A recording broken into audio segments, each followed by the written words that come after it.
slammed the door to my car and exited in a haste.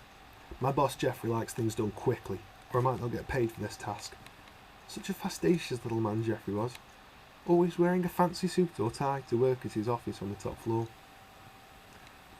My name is Cromwell, and at 3 o'clock this morning I was called by Jeff to drive to the airport I usually work at, the Fraser Downton Airport. He asked me, a bit too calmly, to retrieve an unchecked baggage tagged suitcase 32. I wasn't sure if I'd heard right, since I was still tired from being woken up so early, but I could almost swear that I heard a deeper man's voice, sort of interrogating Jeffrey. When he hung up the phone, I got into my car. The airport was only a 5 minutes drive away. Our airport wasn't the fanciest or, hell, the most attractive looking one, but it was one of the world's most busiest. At this time though, it wasn't very packed, with only a few policemen with blue uniforms at the doors. I made a sharp left and approached the staff-only door for baggage check-in. With my card, I unlocked the door. Baggage check-in was humongous. Here at Fraser, it was a colossus of intersecting conveyor belts with assortments of suitcases or duffel bags riding them to different flights for inspections. As I exited the catwalk and entered the first stairwell I saw, the air was puffy, almost, hard to breathe. As I descended lower, I swore I could hear muffled screams in all directions, but it was probably just imagining things, so I dismissed it as another play on mind. I entered the room labelled baggage inspection and went in. I shivered at the sudden change of temperature. It was freezing cold in here. I sat on the stool. Suitcase 32 was right in front of me, with zippers dangling, millions of locks. Strangely, all of these were unlocked for me. Curious, I unzipped the bag. A mangled, bloody hand shot out into the air and gripped my wrist. I screamed very loudly and kicked the arm away. Another hand returned, this time to hold onto the edge of the suitcase and pull itself up. Really, I wished it never did that. The face was rotted and pale white, caked in blood.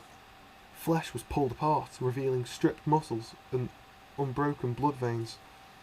The skull was easily visible, stained with blood, and the brain an ash black and shriveled. Its eyes had no pupils. They were milky white and horrifying. The tongue was cut, revealing a black, pink stub of flesh. The throat was ruptured and mutilated. Beneath the giant bones of the neck, you could see the neck bulging, still swallowing, with the chest still hidden in the suitcase. The head lunged towards my left arm and grazed my forearm with its pointed black teeth before I slugged it in the neck. The humanoid sank back into the suitcase. That was it. I was pushed past the edge of anger and confusion. Why the hell did Jeff want me to do this? I opened the drawer to my right and pulled out a clean knife, sharp with steel. I was about to exit the room when I spotted my new wound on my arm. God, I was surprised how worse it got. It was now red and clotting. I exited the inspection room and climbed up the stairs to the terminal.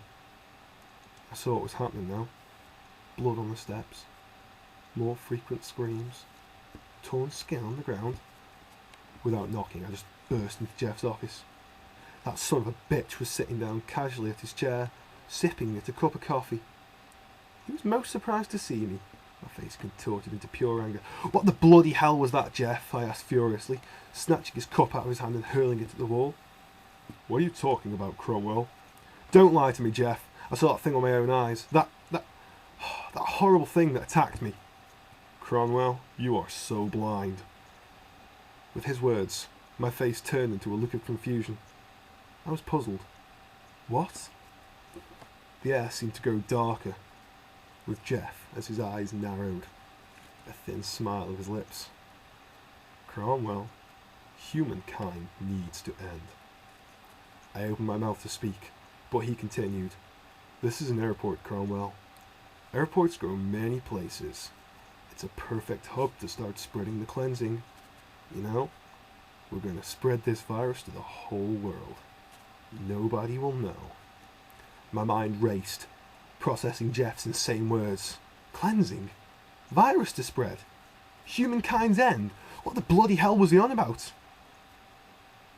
But we'll start the genocide with the most dangerously infected individual. I already know who that is. He reached into his desk and pulled out a small vial and threw it to me. I caught it and read the label. My mouth dropped open. The label read, 346 Virus Strong 1, reserved for suitcase 32. I started to feel a little dizzy. The wound grew worse.